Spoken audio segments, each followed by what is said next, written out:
हुई मारपीट। वोटर और पोलिंग एजेंट के बीच में मारपीट हो गई। मारपीट के बाद पोलिंग एजेंट को दौसा रेफर किया गया है। जिला अस्पताल में पोलिंग एजेंट का इलाज जारी। वोटर और पोलिंग एजेंट के बीच कहासुनी के बाद बड़ा विवाद। मारपीट में पोलिंग एजेंट मोनू लोदवाल हुए घायल।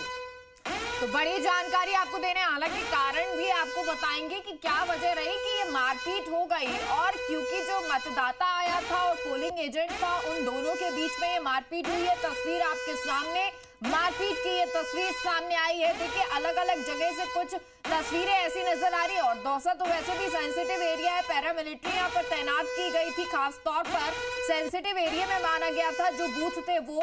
ऐसे में खबर सामने आई मतदान को लेकर, जहां कानपुर में वोटर और पोलिंग एजेंट के बीच में मारपीट हो गई। दरअसल मतदान के दौरान कानपुर में ये मारपीट हुई है। वोटर और पोलिंग एजेंट के बीच में मारपीट का ये मामला, तस्वीरें आपको दिखा रहे हैं। इन तस्वीर को देखकर आप समझ सकते हैं कि बात कहासुनी जो थी इतनी बढ़ गई कि हाथापाई तक पहुंच गई, मारपीट तक पहुंच गई। मारपीट के बाद पोलिंग एजेंट को दौसा रेफर किया गया। जिला अस्पताल में पोलिंग एजेंट का इलाज जारी है। इस खबर पर ज्यादा जानकारी के साथ मेरे सहयोगी दिनेश तिवारी फोन लाइन पर बन गए। दिनेश, पूरा मामला क्या रहा? दौसा के पचौरा बेल्ट का ये मामला है, जहां कानपुर में फर्जी मतदान करने के मामले को लेकर ये विवाद बढ़ा। जहां जो वोटर है वो फर्जी मतदान करने के लिए पहुंचा था और जब प्रॉपर कोई आईडी उसके पास नहीं थी, तो पूरे मामले में जो एजेंट बैठा था उसने विरोध किया। एजेंट मोनू ने इसका विरोध किया और इस बीच दोनों के बीच कहासुनी हुई, विवाद बढ़ा और दोनों के बीच मारपीट हुई। जो वोटर थे उन्होंने एजेंट के साथ मारपीट की और फिर जो वहाँ पुलिस के जवान तैनात थे, स्थानीय जो लोग थे, उन्होंने बीच बचाव किया और एजेंट को घायल जब वो हो चुका था, बेहोशी की हालत के कुछ वीडियोस सामने आए हैं जिसमें वो दिखा, परिजन उसके हवा कर रहे हैं, लेटा हुआ है। मतलब उसकी स्थिति को देख के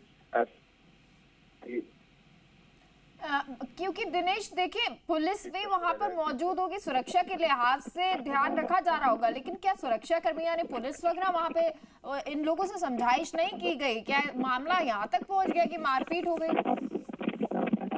बिल्कुल, देखिए, जो एजेंट था उसको जिला अस्पताल में इलाज के लिए रेफर कर दिया गया और पुलिस ने वहाँ जो लोग थे उनको खदेड़ दिया गया। बताया जा रहा है आरोपी भी मौके से वहां से रवाना हुए, फरार हो गए। लेकिन कहीं ना कहीं वोटिंग को लेकर ये मारपीट हुई है। हालांकि फिलहाल जो है मतदान केंद्र पर शांतिपूर्ण तरीके से मतदान प्रक्रिया चालू है। किसी तरह का कोई विवाद बढ़ने के बाद में। अच्छा दिनेश, जब ये मारपीट हो रही थी या ये जो विवाद हो रहा था, क्या उस दौर में एक बार को वोटिंग रोकनी पड़ी थी या वोटिंग अनवरत जारी थी?